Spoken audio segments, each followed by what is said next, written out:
ఎందుకో నాకు మీరు మల్లారెడ్డి గారితో మాట్లాడితే నాకు వినాలని ఉంది. ఒక్కసారి ఫోన్ చేసి మాట్లాడతారా?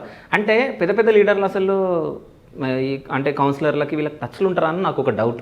అంటే మాట్లాడితే మీతో ఎట్లా మాట్లాడతారో చూడాలని ఉంది. ఒక్కసారి ఫోన్ చేయండి. అందరు లీడర్లు వేరు, మా మల్లారెడ్డి సార్ వేరు. ఓకే. ఏంటంటే ఆయన బోలాబాల మనిషి. ఎట్లా అంటే ఇప్పుడు చిన్న స్థాయి వీళ్ళతో నేను మాట్లాడేది అని ఉండదు.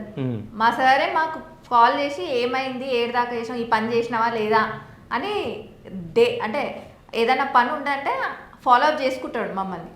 ఓకే. అట్లా కౌన్సిలర్ అట్లా ఏం లేదు. మీరు అన్నారు కాబట్టి డైల్ చేసి మీకు కూడా. సరే, మల్లారెడ్డి సార్ తోటి ఎప్పుడు మాట్లాడారు కాల్ మీరు? ఇప్పుడు దాకా కూడా మనం కలవక ముందు కూడా నేను సార్తోనే ఉన్నా. ఈరోజు మాకు కొన్ని ప్రోగ్రామ్స్ ఉండే, అవన్నీ ఫినిష్ చేసుకొని ఇప్పుడే వచ్చినాను నేను. సో మాకు సార్ ఎట్లా అంటే మాకు సార్ ప్రిన్సిపల్, మేము స్టూడెంట్, అట్లా ట్రీట్ చేస్తాడు. ఎట్లా అంటే మీకు ఫస్ట్ టైం, డిసిప్లిన్ ఇవన్నీ మెయింటైన్ చేస్తే మీరు సక్సెస్ఫుల్ అవుతారు అని. సార్ ఎప్పుడు అసెంబ్లీకి వెళ్ళినా ఎక్కడికి వెళ్ళినా కానీ నువ్వు ఈ లెటర్ తీసుకురా, ఆ లెటర్ తీసుకురా, వాటర్ తీసుకురా, ఆ తీసుకురా, ఎవ్రీ డే నాకు కాల్ చేస్తుంది. ఏ ప్రాబ్లం ఉన్నాయి లెటర్ తీసుకొని రా. నేను చూసినంత మటుకు, నా అనుభవం ఉన్నంత మటుకు ఏ ఎమ్మెల్యే కూడా ఇట్లా ఉండరు.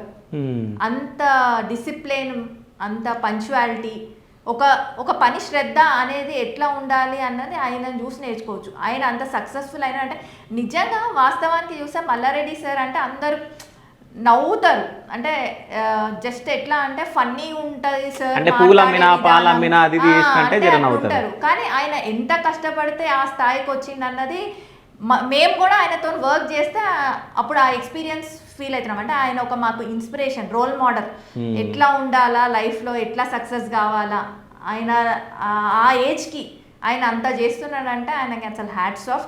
మేము ఆయన లీడర్షిప్లో పనిచేస్తున్నందుకు నిజంగా మేము చాలా ప్రౌడ్గా ఫీల్ అవుతున్నాం.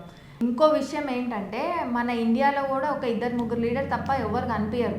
అంత ఇదిగా ఉంటారు మల్లారెడ్డి సార్. ఈ ఏజ్లో కూడా ఆయనకి, ఆ ఏజ్లో కూడా మార్నింగ్ యోగా, ఈవినింగ్ జిమ్.